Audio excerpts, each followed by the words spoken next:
Nós já estamos em contato com o senhor Paulo Guimarães, secretário de Mobilidade Urbana de São José dos Campos. Senhor Paulo Guimarães, muito obrigado pela disponibilidade do seu tempo em conversar conosco. Douglas, é com você. Secretário, bom dia, está nos ouvindo bem? Bom dia, ouço bem. Vocês me ouvem? Sim, está tudo perfeito por aqui. Vamos começar então essa entrevista, senhor secretário. Secretário, um assunto que tem campeado aí nos últimos dias na cidade é a situação do transporte público aí em meio à pandemia. O senhor já deu outras entrevistas aí a outras redes de televisão, canais aí de comunicação, falando que a situação do transporte público na cidade não é a ideal para o momento, mas é o que se pode fazer. Então a gente já começa pedindo para que o senhor passe aí um relato de como é que está a atual situação do transporte público na cidade, porque muitas pessoas mandam, enviam fotos para a gente reclamando de aglomeração, principalmente em horário de pico.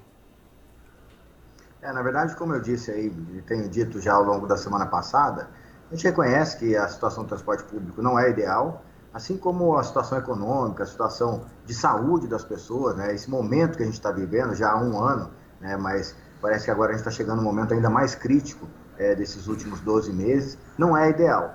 O que a gente está fazendo é trabalhando com ações, né? A gente faz um planejamento, a gente faz uma ação e monitora o resultado. E o que a gente tem feito no transporte público desde o início da pandemia tem mostrado resultados. E por que eu digo isso?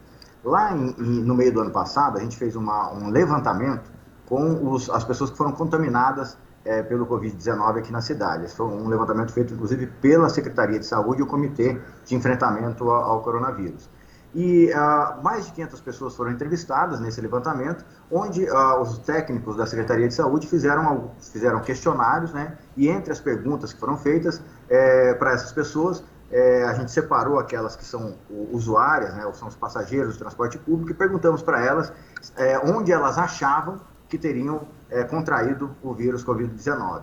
E no resultado final, 5,8% das pessoas que estavam contaminadas naquela época atribuíam essa contaminação ao transporte coletivo. Então, essa foi o primeiro resultado que a gente pode se embasar. A gente vai repetir esse levantamento agora, esse mês. O segundo dado, que é muito importante, a gente tem aí 1.530 trabalhadores no sistema de transporte coletivo da cidade. Ou seja, são aquelas pessoas que têm o maior grau, né, de exposição ao transporte público. São as pessoas que ficam mais tempo, são as pessoas que trabalham dentro dos ônibus, essencialmente os motoristas e cobradores. E o índice de contaminação dos funcionários do transporte coletivo está da ordem de 12%, né, que é equivalente à da população em geral. Qual a conclusão que a gente tira disso? É que o transporte público, ele não se configura, ele não se mostra, né? E além desses estudos que a gente tem em São José, a gente tem estudos que foram feitos na cidade de São Paulo, né, no metrô de Londres, no metrô de Nova York, que demonstra que o transporte público não é o principal vetor de transmissão. Então, com base nesse resultado, a gente continua fazendo as ações que a gente tem feito desde o início da pandemia. Como, por exemplo, São José foi a primeira cidade a instituir um comitê de enfrentamento ao coronavírus. Né? No primeiro dia da pandemia, a prefeitura já instituiu esse comitê. A gente também foi pioneiro na distribuição de mais de 100 mil máscaras gratuitas para os passageiros de transporte público. Todos os ônibus, eles são sanitizados todas as noites nos terminais e algumas linhas recebem um reforço de limpeza quando fazem as paradas técnicas no terminal central, algumas linhas. Todos os ônibus passam por essa sanitização, assim como os pontos de ônibus e os terminais. Além, lógico, né, da utilização da máscara o tempo todo. Então, a gente consegue, com esse rol de ações que a gente tem adotado, com esse rol de medidas, desde o início da pandemia, tornar o transporte público seguro para as pessoas que precisam trabalhar, né, as pessoas que trabalham aí nos serviços essenciais, para continuar a cidade rodando. É lógico, né, a gente hoje, quando a gente olha para um dia de operação, eu tenho quase 80% dos ônibus transportando pouco mais de 40% dos passageiros. Isso na média do dia. Quando eu olho para o horário de pico, realmente o horário de pico é um horário de pico, é onde se concentram as viagens. O que a gente tem hoje nos horários de pico, comparado com o que a gente tem dentro de um normal, e a gente considera normal a primeira quinzena do mês de março do ano passado, a gente tem os ônibus com uma ocupação até menor do que acontecia antes. O que acontece é que a gente realmente tem uma sensação, né, e é lógico, as pessoas têm todo esse cuidado que tem que ser tomado, né, tem toda essa sensação de insegurança, mas uma coisa que a gente pode garantir é que o transporte público de São José está operando em condições seguras para a população. Perfeito. Secretário, eu vou fazer um paralelo aqui, então. Aglomerações no transporte público nos horários de pico não é novidade, inclusive bem de antes da pandemia. Então, a Prefeitura de São José dos Campos fez esse estudo aí, obviamente que não é da sua competência, mas da competência de Secretaria de Saúde. Então, a Prefeitura está notificando aí os usuários do transporte público que mesmo com aglomeração aí nos horários de pico, o transporte público de São José dos Campos é seguro. Não existe ou existe risco baixo de transmissão do coronavírus mesmo com aglomeração? Isso, na verdade, assim, ele é tão seguro quanto as outras atividades essenciais que estão funcionando na cidade. E tem uma explicação para isso, né? A gente está mergulhando, até buscando estudos que estão mais avançados nesse sentido, mas, por exemplo, quando você compara o transporte público, só para ter uma ideia, um ônibus comum, ele transporta mais ou menos, ele tem uma capacidade para transportar 83 pessoas.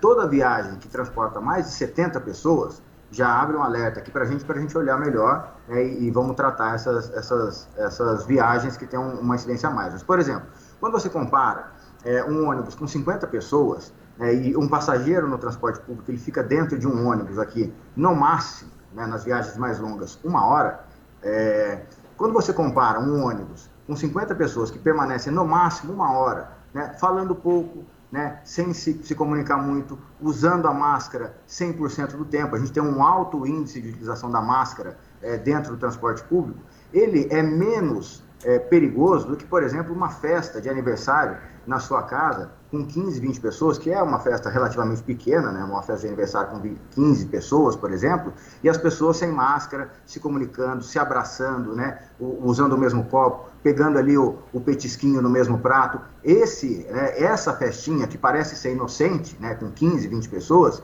é muito mais perigosa por conta desses fatores de antiproteção que as pessoas acabam não adotando por estar no ambiente da sua própria casa, do que no transporte público. Então, são explicações como essa que a gente vai tentando passar para a população. Então, respondendo a sua pergunta, sim, o transporte público é um local seguro, desde que cada um faça a sua parte. Que as pessoas usem máscara, usem álcool gel, que nós, do poder público, mantenhamos a sanitização dos pontos, a sanitização dos ônibus, o álcool gel dentro dos ônibus para aquele que não carrega o seu próprio álcool gel. Então, se todo mundo adotar a sua medida de proteção individual, a gente vai conseguir realmente tornar o transporte público ainda mais seguro.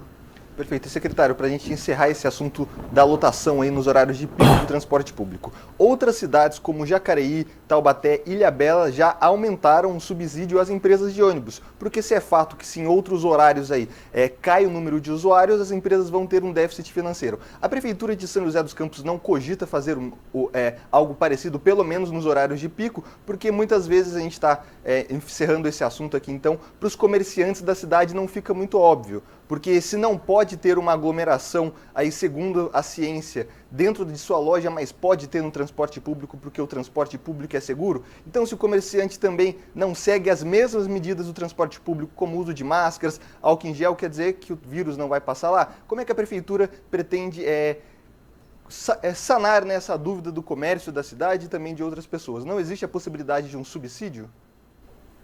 Na verdade, a gente está trabalhando em conjunto, tanto com as empresas operadoras, quanto com o próprio sindicato de condutores. E uma coisa legal da gente chamar a atenção aqui em São José também, aproveitando a audiência de vocês e a população aí que nos assiste, a gente já está há 1 ano de pandemia. É a crise mais grave do que se tem notícia, pelo menos eu, estou trabalhando aí na prefeitura já há 23 anos, nunca passei por uma situação tão complexa como essa. O sistema de transporte público, em especial, a gente tem, quando a gente olha para Brasil, por exemplo, a gente teve mais de 40 cidades que perderam o transporte público. O transporte público acabou nessas cidades porque as empresas operadoras não têm condição de operar. Então, a gente está operando há 1 ano, mantendo o transporte público em condições seguras, mantendo o atendimento, inclusive aos sábados, aos domingos, aos feriados. Os cobradores e motoristas receberam seus salários em dia desde o início da pandemia. Então, a gente está num grande esforço para poder manter o sistema em funcionamento, mas também na medida correta. A gente tem, quando a gente olha para a questão econômica do contexto de uma cidade, a gente tem muita energia sendo colocada no próprio sistema de saúde. Toda vez que eu opto, o dinheiro é um só, o orçamento ele é composto e ele tem limites. Então, toda vez que eu adoto uma medida que poderia ter sido um pouco mais retardada, por exemplo, colocar mais ônibus, sem que a gente demonstre essa necessidade de cobrir uma falta de segurança, a gente acaba drenando recursos de forma irresponsável até. Então, essa é a nossa condição. A gente tem reuniões com o Comitê de Saúde a cada 3 vezes por semana e a gente tem esse compromisso de que toda a vez, né, o menor sinal de que o transporte público começa a se mostrar mais perigoso do que as outras atividades da cidade, a gente vai atuar para poder resolver. E com relação aos comércios, né, já é um enfrentamento que a própria Prefeitura tem feito com o governo do Estado, nessa divergência de entendimento. Então, eu entendo o lado dos comerciantes, a gente também está sensível a isso, tanto que, por exemplo, São José foi a pioneira no Brasil a liberar vagas nas vias públicas para o drive-thru do comércio, que é uma chance daquele comerciante, principalmente o menor, de respirar um pouco, de conseguir exercer um pouco a sua atividade. Então, a gente está muito atento a isso, sempre agindo com muita responsabilidade e com zero de demagogia. Isso que é importante também, essa é a característica da gestão de São José. Perfeito. Creio que essa pergunta aí tenha que ser feita agora aí para um comitê de saúde, por exemplo, para explicar essa diferenciação na transmissão de um vírus, por exemplo, de uma academia ou dentro do transporte público. Mas, secretário, para a gente encerrar essa nossa entrevista de hoje, eu queria que o senhor falasse como é que anda aí o segmento do VLP. O veículo leve sobre pneus já andou aqui, vamos dizer aqui, desfilando por São José dos Campos. Como é que a Prefeitura analisa o atual momento, quando vai ficar pronto, a atual situação das obras da linha verde?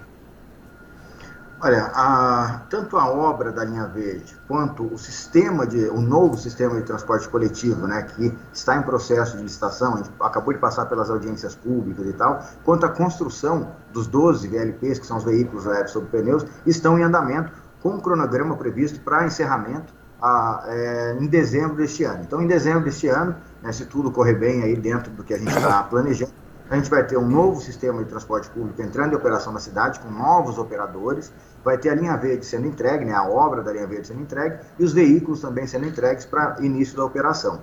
O que o veículo veio fazer aqui em São José? Né? Ele está aqui, ele vai ficar até o final dessa semana, segunda-feira ele volta para Campinas para outros testes na BYD, que é a fabricante desse veículo, e aqui ele serviu, né, tem 2 elementos principais de resultado que a gente esperava e foram conquistados com a vinda dele para cá. Primeiro, a apresentação do veículo para a população sentir um pouco da qualidade do transporte público, né, que a gente está trazendo para a cidade, né, e que deve operar aí no final deste ano, mas também fazer alguns testes de campo. Né? A gente acabou agora de fazer mais um teste de itinerário, né, rodamos da Zona Sul até o centro, voltamos, teste de rampa, teste de curva, teste de bateria, e está indo tudo muito bem, tudo aquilo que foi planejado está se cumprindo aí, então a gente está muito satisfeito também com o resultado desses testes.